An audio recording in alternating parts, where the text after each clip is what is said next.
Sin santidad nadie puede ver a Dios. El tema de hoy es la santidad y los santos, o los santos y la santidad según la Sagrada Escritura. Hay dos citas fundamentales que nos dice la Iglesia que son clave en el llamado universal a la santidad. Una es 1 Pedro 1, del 15 al 16, que está fundamentada en Levítico 11:44. Porque yo, su Dios, soy santo, santifíquense ustedes y sean santos, como yo soy santo. Ese es el llamado universal a la santidad, ¿sí? Está en Levítico 11:44 y también en 1 Pedro 1, del 15 al 16. Y la otra es en Mateo 5:48. Esto dice Jesucristo: por su parte, sean ustedes perfectos. Eso es la santidad, la perfección en Dios. Sean ustedes perfectos, como es perfecto el Padre de ustedes que está en el cielo. Palabra de Dios. Entonces son dos llamados que en realidad es uno. En uno se nos habla de la santidad y en otro de la perfección. Así como el Padre es santo, así como el Padre es perfecto, nosotros estamos llamados a ser santos y perfectos según Dios. Esas dos citas, o tres en este caso, son fundamentales para el llamado universal a la santidad. Dice así, Apocalipsis 7:1. Después de esto vi 4 ángeles de pie a las 4 esquinas de la tierra, que sujetaban a los 4 vientos de la tierra para que no soplaran sobre la tierra, ni sobre el mar, ni sobre los árboles. Y luego vi otro ángel que subía desde el oriente y llevaba el sello del Dios vivo. Como los reyes, ¿no? A veces sus secretarios, digámoslo así, llevaban su sello. Por si el rey necesitaba, vamos a decirlo así, firmar algo, ponía su sello. Entonces aquí es un ángel el que lleva el sello de Dios, la marca de Dios. Gritó con voz poderosa a los 4 ángeles autorizados para causar daño a la tierra y al mar. De hecho, en el capítulo 6 vemos que lo están causando. Dice así: no hagan daño a la tierra, ni al mar, ni a los árboles, hasta que marquemos con el sello la frente de los servidores de Dios.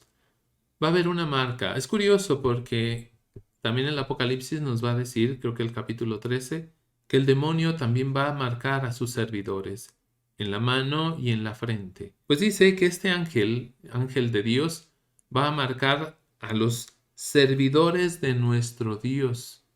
Y es peculiar que diga la frente. ¿Qué piensas? ¿Quién eres? ¿Tu mentalidad?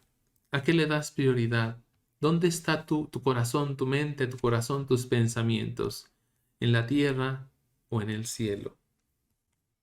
Dice el versículo 4: entonces oí el número de los marcados con el sello. 144,000 de todas las tribus de los hijos de Israel. Aquí es muy claro, muy específico. 144,000 de todas las tribus de los hijos de Israel. Pero dice el versículo 9: después de esto vi un gentío inmenso, imposible de contar. Ya no son 144,000, es inmenso lo que hay ahí. Y un gentío imposible de contar. De toda nación, raza, pueblo y lengua. Ya no solo son judíos, ya no solo son los hijos de la casa de Israel.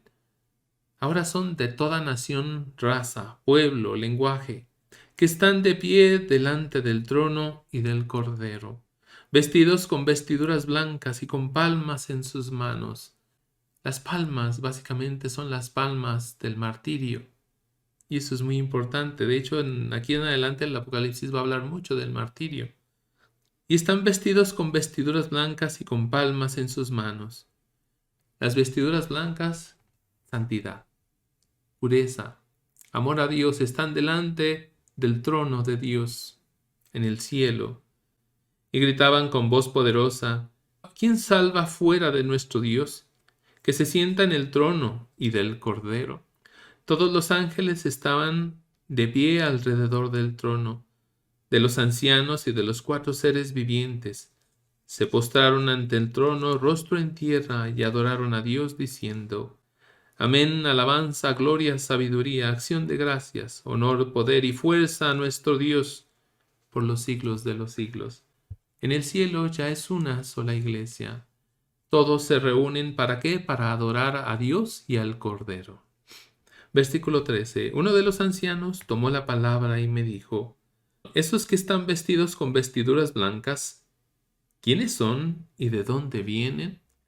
Yo le contesté: Señor, tú lo sabes. El anciano me replicó: esos son los que vienen de la gran persecución, los que son perseguidos aquí en la tierra. Por eso decíamos hace rato que ya desde aquí se habla mucho de martirio. Los que son perseguidos por su fe. Esos son los que están delante del Cordero y del trono de Dios. Vienen de la gran persecución, han lavado y blanqueado sus vestiduras con la sangre del Cordero.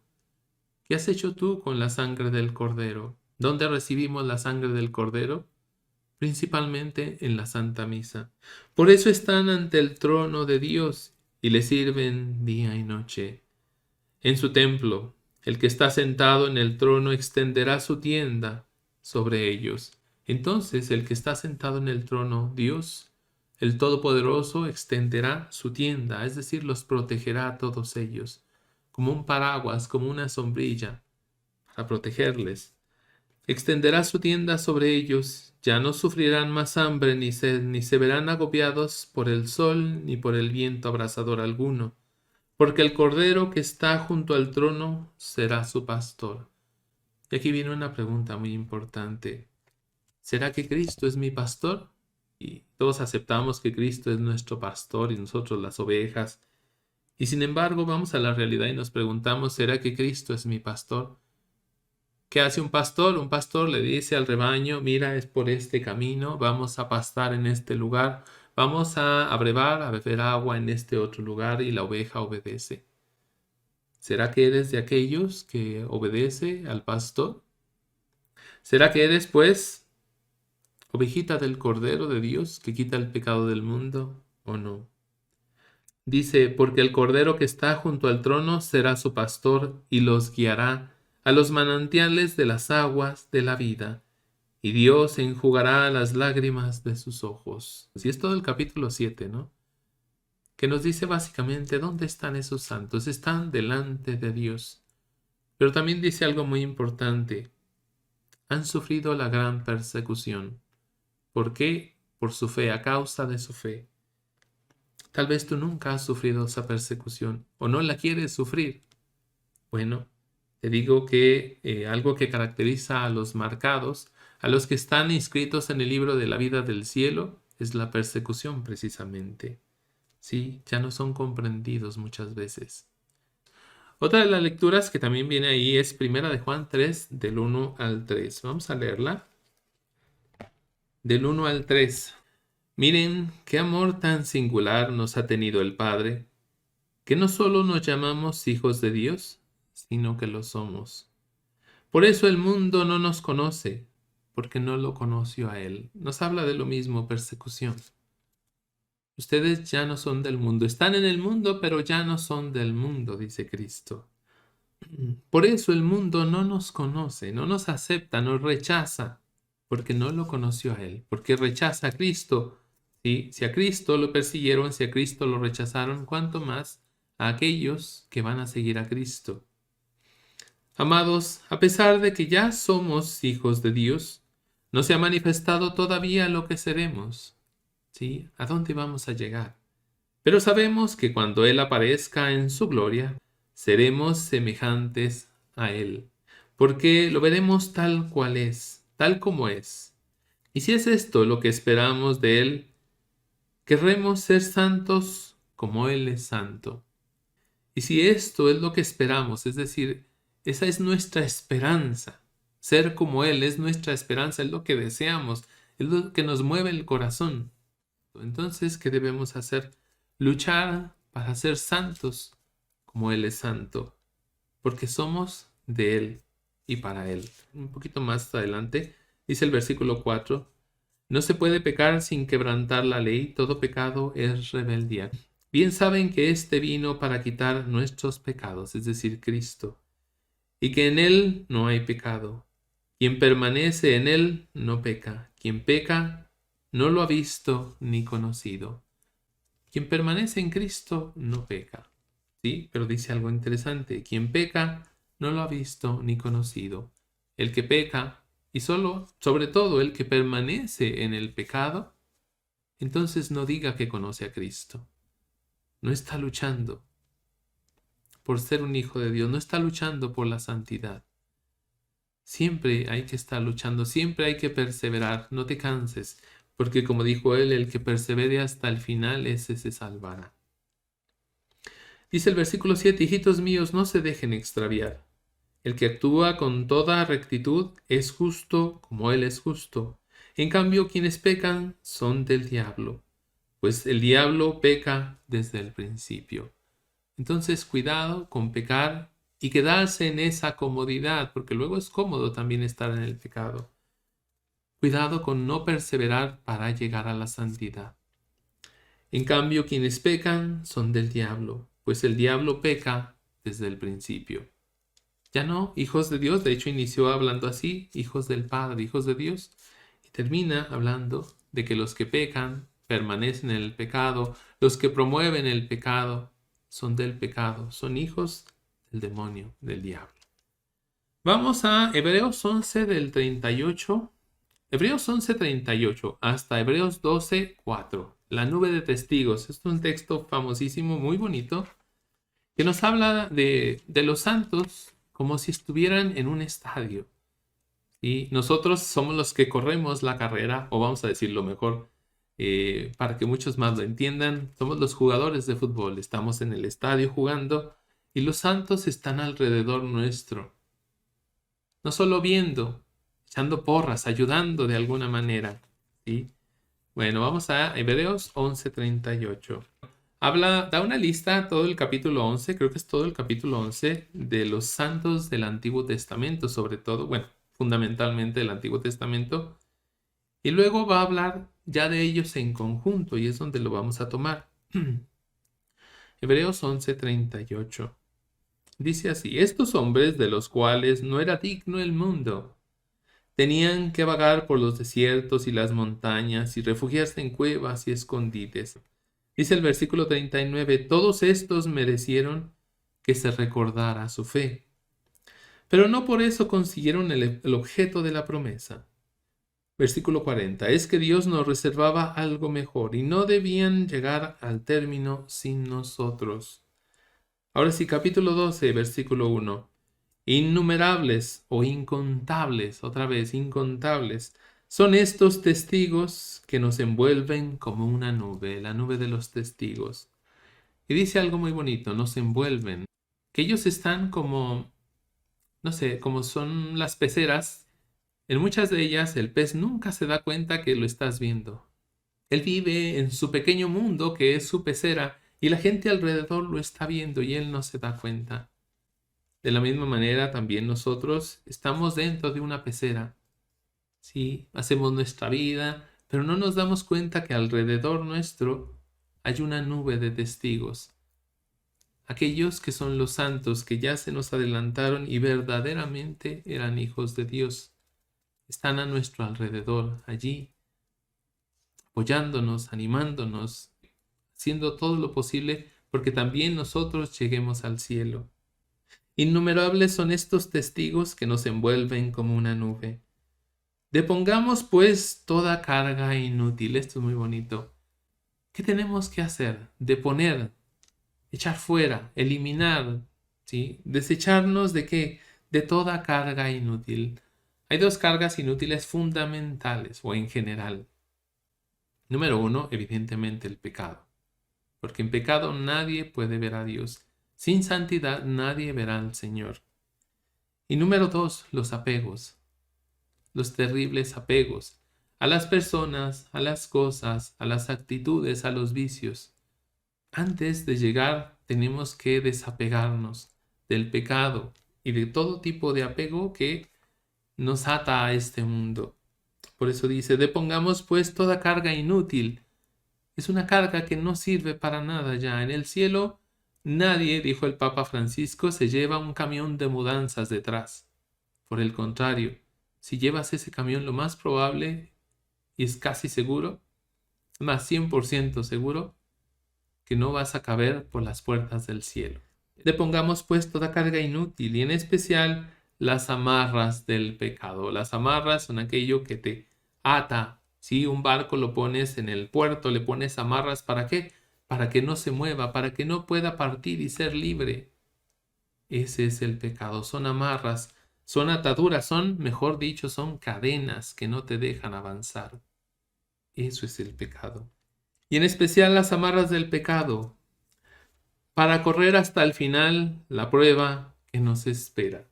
Si estamos en el estadio, como decía al principio, bueno, no, yo lo decía como ejemplo, un estadio, estamos corriendo una carrera, pero si tienes una cadena encima, ¿cómo vas a correr?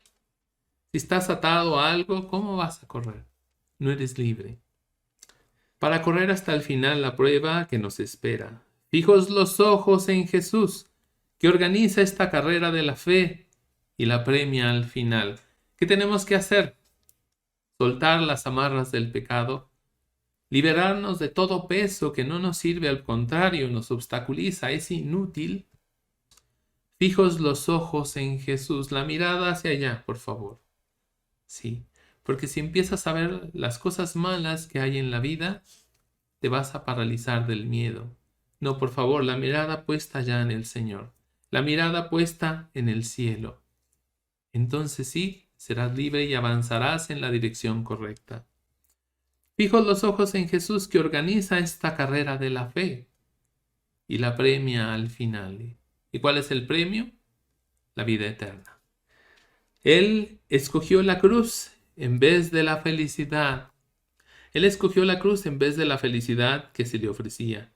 No tuvo miedo a la humillación, a la persecución, y ahora está sentado a la derecha del trono de Dios. Entonces nos da este consejo final. Piensen en Jesús, que sufrió tantas contradicciones de parte de gente mala, y no les faltarán las fuerzas ni el ánimo. Y aquí me detengo un poquito. Aquí en la vida de los santos hemos visto muchas veces esto exactamente. ¿Qué es lo que les daba la fuerza a los santos? Meditar la pasión de Cristo. ¿Sí? Por eso dice aquí, piensen en Jesús, que sufrió tantas contradicciones de parte de gente mala, y no les faltarán las fuerzas ni el ánimo. ¿Cada cuándo meditas la pasión de Cristo? Cada año, por lo menos. Los santos la meditaban cada vez que tenían la posibilidad. Yo te invito a que hagas este ejercicio de meditar la pasión por lo menos una vez al mes. Entonces, eso es lo que le da fuerza a los santos, meditar la pasión de Cristo. Dice el versículo 4, ustedes se enfrentan con el mal, pero todavía no han tenido que resistir hasta la sangre. Sí, muchos sí tendrán que pasar incluso hasta el derramamiento de sangre. Mateo 5 del 1 al 12, las bienaventuranzas. La ley de los santos, sí, los mandamientos de los santos, que son las bienaventuranzas. Espero que ya lo tengan. Mateo 5 del 1 al 12. Jesús, al ver toda aquella muchedumbre, subió al monte, se sentó y sus discípulos se reunieron a su alrededor. Entonces comenzó a hablar y les enseñaba, diciendo: Felices los que tienen el espíritu del pobre, porque de ellos es el reino de los cielos. Felices, bienaventurados, Macarius dice el original, aquellos que no tienen necesidad de apegarse a nada. Eso es por un lado. Por otro, los pobres son los pequeñitos, ¿sí? Los más humildes, los más sencillos. Entonces, los santos son esto, que tienen un espíritu pequeñito, pobre, humilde, que no se siente soberbio, no es grande, no quiere aplastar a nadie. Él solo quiere a su Señor. Eso es el espíritu del pobre, porque de ellos es el reino de los cielos. No dice será, es ya el reino de los cielos. Felices los que lloran. Qué curioso, ¿cómo que los que lloran son felices? Dice, porque recibirán consuelo. Los que lloran, por ejemplo, por las persecuciones, porque ven la maldad del mundo, porque ven la condenación de las almas, porque ven cómo ya no se respeta a Dios, cómo el mundo ya no cree, cómo el mundo se ha vuelto muy soberbio, que se siente autosuficiente, se ha metido en un engreimiento terrible. Felices los que lloran, porque recibirán consuelo. Dice el 5, felices los pacientes, porque recibirán la tierra en herencia. Sí, no desesperes, sé paciente, porque Dios tiene el control de todo. Aunque no lo creas, Dios tiene el control de todo. Y toda esta maldad que vemos hoy, también la tiene controlada Dios. Todo obra para bien de los que aman al Señor. Por eso uno puede ser paciente en el corazón. Felices, dice el 6, los que tienen hambre y sed de justicia, porque serán saciados. Vemos la injusticia por todos lados. Vemos, por ejemplo, las leyes injustas como la del aborto, la de la eutanasia, la de la liberación de las drogas en todo el mundo, y muchas leyes más injustas cuando se supone que deberían de ser justas. Cuando vemos que con la ley en la mano se mata al inocente, que cuando vemos que con la ley en la mano los gobiernos empiezan a perseguir a la iglesia por todo el mundo, y eso va a crecer cada vez más. Pues dice, felices los que tienen hambre, el deseo y sed de justicia, porque serán saciados. Número 7, versículo 7, felices los compasivos, porque obtendrán misericordia. Y aquí viene la pregunta, ¿tú eres compasivo con tus hermanos, con los demás, con los que quieres y con los que no quieres? ¿Eres compasivo con tus enemigos? ¿Tienes compasión de ellos? ¿Les amas al menos un poco? ¿Les deseas el bien o les deseas el mal? Pues felices los compasivos, porque obtendrán misericordia de parte de Dios. Versículo 8. Felices los de corazón limpio, porque ellos verán a Dios. Ya les he contado, por ejemplo, cómo yo era ateo. Hasta cierto punto era ateo, un ateo muy extraño. Pues yo me decía ateo, pero había algo que yo reconocía muy bien, que no tenía el corazón puro, no tenía el corazón limpio. Vivía una vida puerca, terrible, terrible en la inmundicia, en el lodo, por no decir algo peor. Y esto por décadas ya. Alguna vez, hace poco de hecho lo comenté, yo decía, a pesar de ser ateo, si Dios existe, ay de mí, donde Dios exista, ¿en qué problema estoy metido? Porque era total y terriblemente impuro. Muchas veces el ateo es ateo precisamente porque no le conviene que Dios exista. Porque si Dios existe, ay de él. ¿Qué pasó? Dios fue limpiando ese corazón impuro, puerco, rodeado de tinieblas. Y poco a poco fui reconociendo, primero, que Dios existe, segundo, que Dios me ama y tercero, que Dios me perdona. Pero todo fue gracias a que Dios, con su bendita palabra, precisamente, me fue limpiando el corazón. Luego sentí la necesidad de los sacramentos. Y entonces me di cuenta de esto, que fue de los primeros versículos que me aprendí en la Biblia. Felices los de corazón limpio, porque verán a Dios. Entonces empecé a ver a Dios.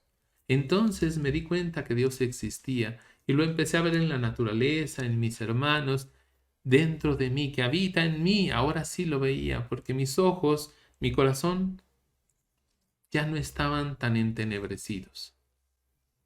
¿Por qué el mundo hoy no cree en Dios? Porque el mundo está en tinieblas. Felices los de corazón limpio, porque verán a Dios. Número 9 dice, felices los que trabajan por la paz, porque serán reconocidos como hijos de Dios.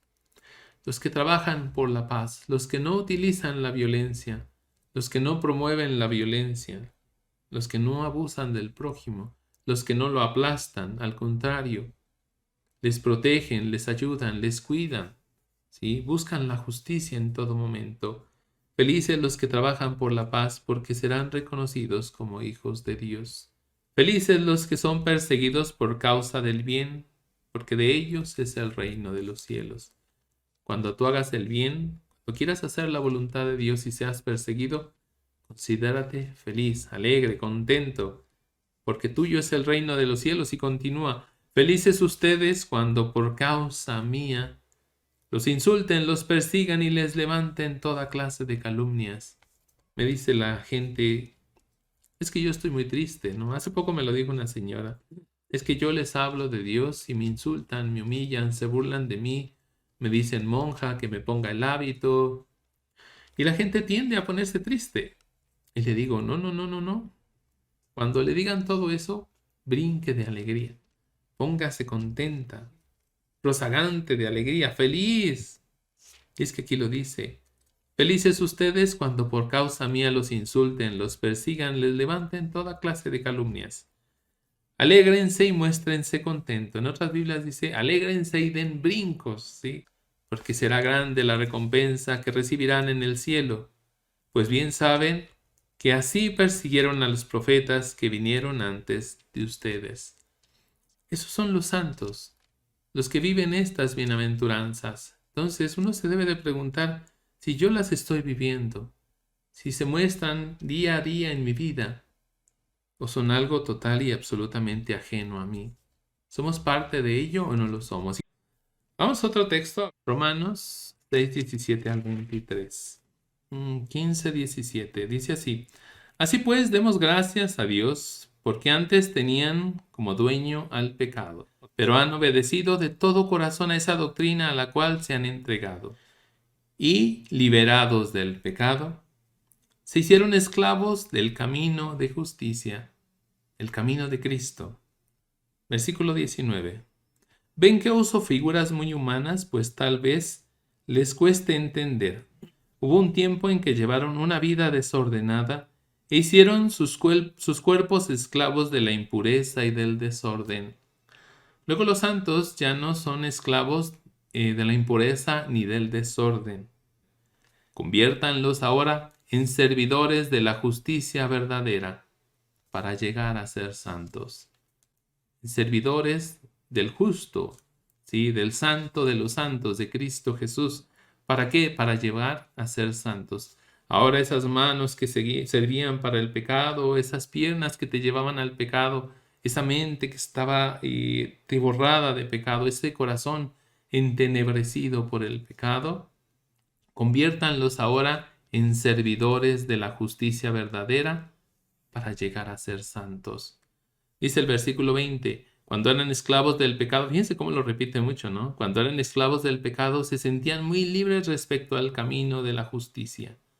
Pero con todas esas cosas de las que ahora se avergüenzan, ¿cuál ha sido el fruto? Al final está la muerte.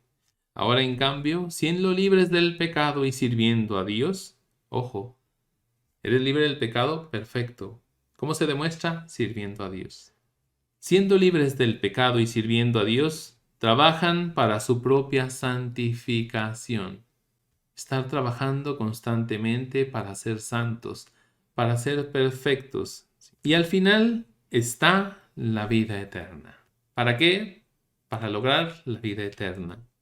El pecado paga un salario y es la muerte. La vida eterna, en cambio, es el don de Dios en Cristo Jesús, nuestro Señor. Amén. ¿Qué les parece? Estamos pues llamados a la santidad, a ser santos como Dios es santo, a ser perfecto como el Padre es perfecto. Hay mucha gente en la Iglesia Católica que no sabe que tiene que aspirar a la santidad. Aquí no hay tibieza, aquí no hay mediocridad. El que no quiere ser santo, dijo San Juan Pablo II, ese no es católico.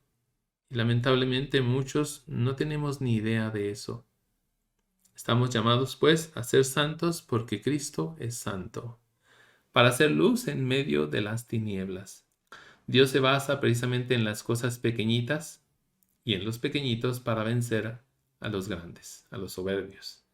Eso lo dice la Virgen María en el Magnificat. Bueno, me despido ahora sí, gracias de todo corazón. Nos vamos en el nombre del Padre, del Hijo y del Espíritu Santo. Amén. Adiós.